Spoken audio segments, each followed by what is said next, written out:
Chhattisgarhi video देखे बर हमर चैनल ला सब्सक्राइब करो और दबाओ बेल आइकन ला ताकि हमार वीडियो पहुंचे आप मन करा सबले पहले। हे हे हे हे हो हो हो हे हे हे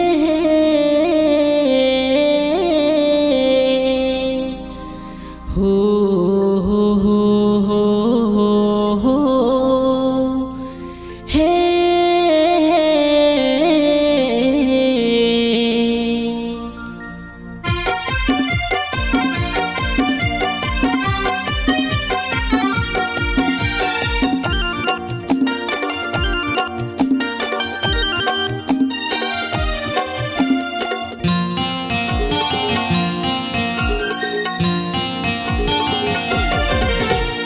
चंदा जैसे चेहरा गोरी, कोयल जैसे बोली वो।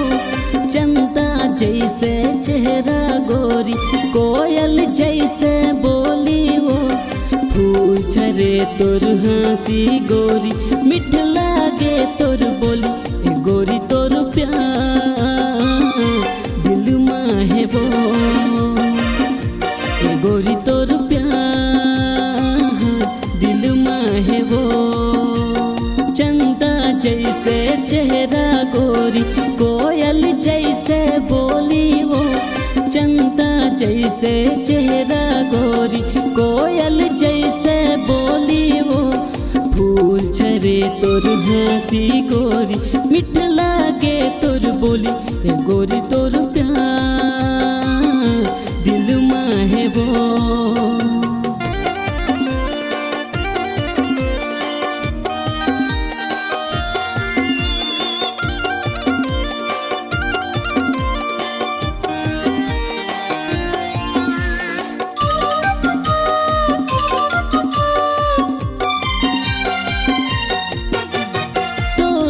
अदामा गोरी का ऐसे जादू हवे, दिल नहीं माने गोरी, मन मोर पे काबू हवे।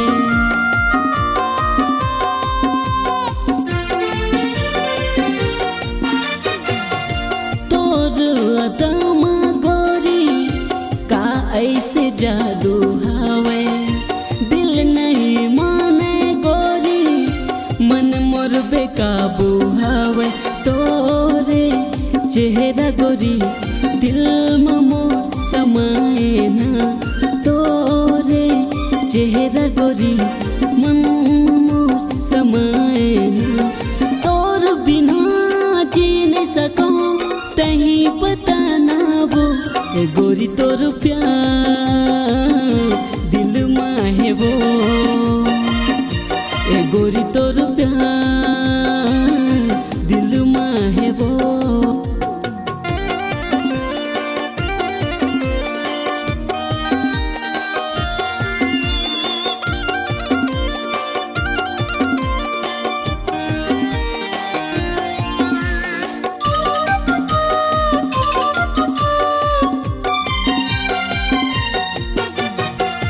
राजू पटेल गोरी हावे मोर नावो। एको दिना बे गोरी घूमत मोर गाँवो।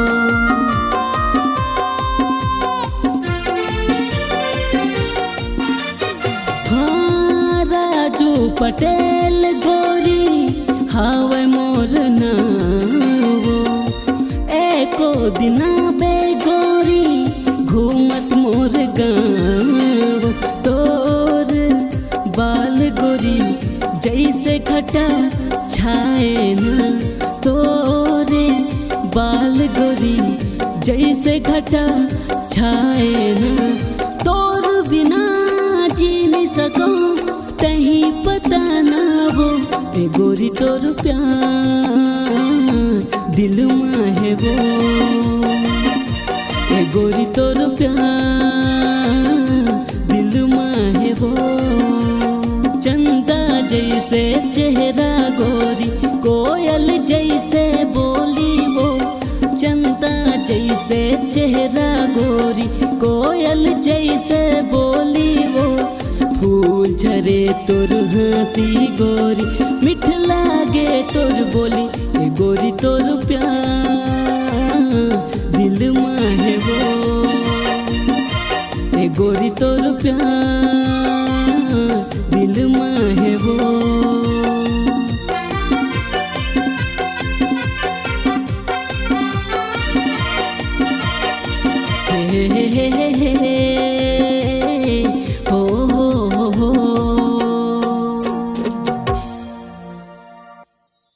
अगर आप अपनी आवाज को एक नया आयाम देना चाहते हैं तो चले आइए मल्टी ट्रैक डिजिटल रिकॉर्डिंग के लिए संपर्क करें HK म्यूजिक कंपनी, कोटा डबरी, चांपा, छत्तीसगढ़।